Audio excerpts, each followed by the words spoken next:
Hi friends.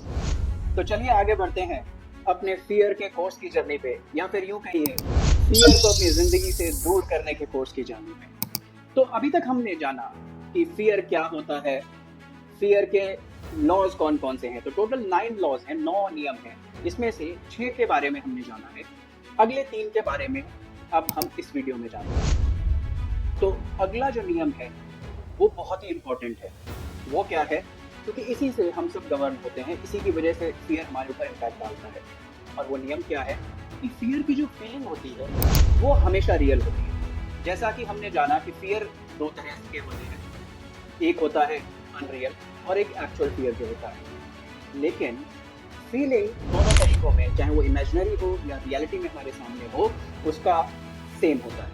उसकी जो feeling होती है वो सेम होता है, असर हमारे ऊपर सेम होता है। अगर हम डर के अब किसी चीज़ से अब डरते हुए भी सोचेंगे, अगर हम ये सोचेंगे मैं पब्लिक स्पीकिंग पे जा रहा हूँ, स्टेज पे चढ़ रहा हूँ, मीटिंग में सामने बोल रहा हूँ, तो विश्वास मानिए हमारे को वैसे ही घबराहट होगी, हमें उसी तरह से पसीना आने लगेगा, बीपी हाई होने लगेगा। जैसा कि अचानक से अगर हमारे सामने कुछ हो जाए या मैं स्टेज पे मुझे अचानक भेज दिया जाए, तो जो सिचुएशन उस टाइम होगी वैसे ही अभी होगी। इसी तरह से अगर किसी को किसी और चीज़ से, हाइट से डर लगता है, तो वो हाइट के बारे में अगर सोचेगा तो जो फीलिंग हाइट पे एक्चुअल में जाने पे होगी और जो अभी सोचने पे होगी कि मैं बहुत ऊंची पहाड़ी पे हूँ, नीचे की तरफ देख रहा हूँ, तो वो फीलिंग जो होगी वो सेम होगी जो एक्चुअल और इमेजिनरी दोनों कंडीशन। इसी तरह हमारा इसके बाद जो अगला नियम है वो ये है कि फियर इंजॉयफुल भी हो सकता है। जी हाँ, डेफिनेटली फियर इंजॉयफुल भी होता है, हम इंजॉय भी करते हैं फियर को। लेकिन कब?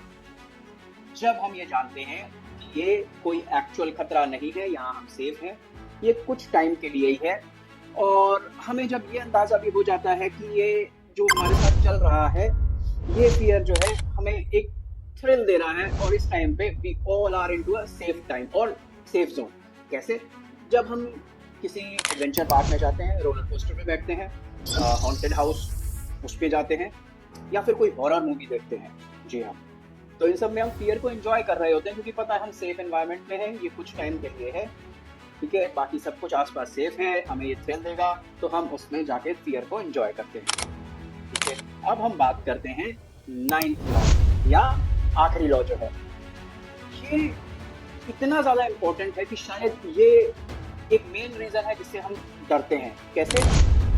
इसका मतलब हुआ ये लॉ कहता है कि we can talk ourselves into fear.